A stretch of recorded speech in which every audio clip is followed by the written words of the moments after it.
Selamat pagi anak-anak, selamat bertemu kembali dalam pelajaran agama Katolik di kelas 12. Pada kesempatan ini, atau pada kesempatan yang keempat ini, kita akan membahas tentang kerjasama umat beragama. Tentu saja semua lembaga keagamaan di sini bukan hanya mengurus hal intern di dalam agamanya masing-masing, tapi diperlukan juga kerjasama dengan agama lain.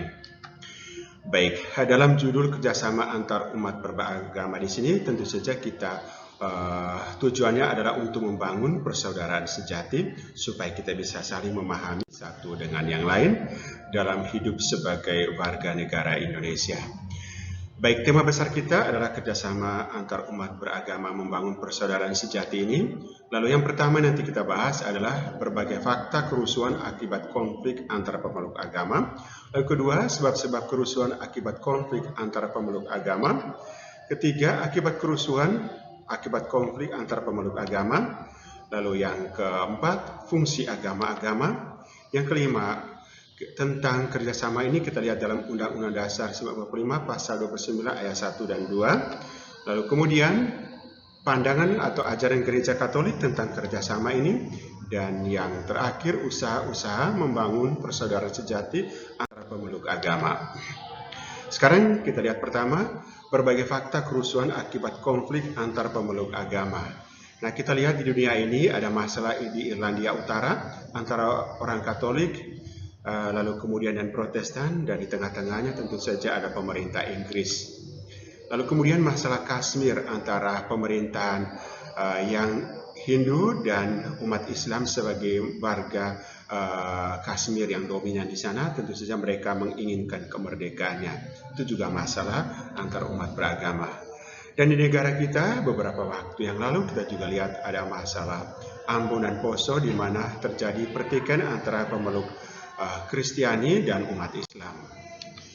Baik, itu kondisi yang ada. Lalu sekarang kita lihat sebab-sebab kerusuhan akibat konflik antara pemeluk agama. Pertama, agama sering diperalat atau ditunggangi demi kepentingan lain yang bersifat politis ekonomis. Jadi itu kita lihat penyebab pertama, agama ditunggangi demi kepentingan yang lain.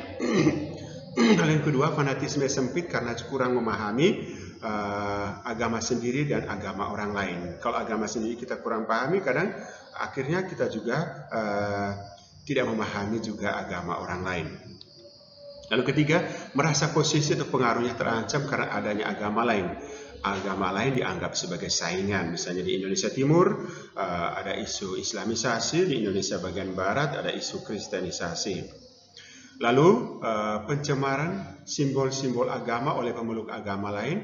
Hal ini seni membakar emosi massa karena agama diyakini sebagai benteng terakhir menegakkan martabat pribadi dan kelompoknya. Baik, itu kita lihat sebab-sebab kerusuhan pemeluk antara umat beragama. Lalu kemudian sekarang kita lihat akibat kerusuhan antara pemeluk agama adalah hilangnya banyak nyawa secara sia-sia. Dan kemudian orang berdosa juga merasa dirugikan, yang tidak berdosa juga merasa dirugikan, yang tidak berdosa dan tidak bersalah. Lalu terjadinya gelombang pengungsian sebab mereka takut dan kehilangan segala-galanya. Lalu terjadinya bumi hangus, segala sarana prasarana termasuk sarana agama juga habis terbakar, dan trauma berkepanjangan bagi mereka yang telah mengalaminya. Segala kegiatan baik ekonomi, pendidikan, dan lain sebagainya tidak dapat berjalan lagi. Baik, fungsi agama-agama adalah kita lihat setelah kita lihat berbagai realitas di atas, sekarang kita lihat kembali lagi ke hal yang formal bagaimana fungsi agama. Pertama, mewartakan keselamatan. Semua agama mewartakan dan menjanjikan keselamatan yang sangat didambakan umat manusia. Manusia mendambakan keselamatan dalam agamanya masing-masing. Kedua, mewartakan arti hidup. Bahwa dalam agama-agama manusia menemukan hidupnya untuk apa sebenarnya, apa yang dia hayati, dan hidupnya berguna karena diberikan arti oleh agama masing-masing. Dan yang ketiga, mengajarkan cara hidup. Jadi semua agama mengajarkan para pengikutnya untuk hidup baik, hidup beretika, dan juga hidup bermoral. Baik, itu tentang fungsi agama. Berikutnya kita lihat membangun persaudaraan antara pemeluk agama. Dalam Undang-Undang Dasar 45 Pasal 29 ayat 1 dan 2, negara berdasarkan ketuhanan, negara menjamin kemerdekaan tiap penduduk untuk memeluk agamanya masing-masing, beribadah menurut agama dan kepercayaannya. Jadi artinya bahwa masyarakat Indonesia adalah masyarakat beragama didasarkan pada ketuhanan yang Maha Esa. Setiap warga negara bebas memeluk agama menjalani ibadatnya dengan agama masing-masing. Setiap umat beragama wajib menghormati, memberi kebebasan pihak lain menjalani ibadatnya. Setiap agama dilarang memaksakan seseorang atau sekelompok orang untuk menganut agamanya. Lalu kemudian kita lihat dalam membangun persaudaraan sejati antara pemeluk agama dari pandangan gereja Katolik. Dalam kitab suci kita bisa lihat iman Kristiani berpedoman pada sikap Yesus semasa hidupnya. Yesus bersahabat dengan siapa saja, apapun agamanya. Yesus berdialog dengan wanita Samaria tentang keselamatan dan juga kisah tentang orang Samaria yang baik hati. Tentang itu kita bisa lihat dari sikap Yesus tentang hal ini. Tentu saja itu adalah ajaran iman Katolik.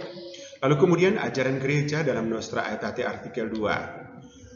Kita hendaknya menghormati agama-agama dan kepercayaan lain sebab dalam agama tersebut terdapat juga kebenaran dan keselamatan. Kita hendaknya berusaha bersatu dalam persaudaraan sejati untuk mencapai keselamatan manusia. Lalu kemudian usaha-usaha membangun persaudaraan sejati antara pemeluk agama. Pertama, kita lihat dulu usaha menghindari kerusuhan, ya. Usaha menghindari kerusuhan, berusaha agar agama tidak diperalat oleh kepentingan politik ekonomi, provokasi fanatisme, menjaga agar tidak terjadi pencemaran simbol agama. Lalu usaha positif adalah dengan dialog kehidupan, hidup bersama dengan agama lain, dialog karya, kerjasama dengan agama lain, dialog iman, saling membagi tentang kekayaan imannya, dan sharing ini saling memperkaya. Hal-hal apa saja yang dapat kita pelajari dari agama-agama?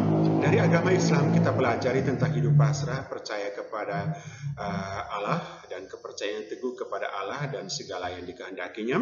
Lalu kemudian dari agama Hindu dan Buddha kita dapat mempelajari tentang penekanan hal-hal batin, doa batin, meditasi, yoga, dan lain sebagainya. Dari Konghucu kita belajar tentang penekanan pada penghayatan umatnya pada hidup moral dan perilaku. Dan dari aliran kepercayaan dan agama asli, kita belajar tentang kedekatan mereka pada alam lingkungan hidup dan keharmonisan dalam ekologi. Baik, demikian pembahasan kita tentang agama-agama ini. Kiranya apa yang kita pelajari berguna untuk kehidupan kita selanjutnya.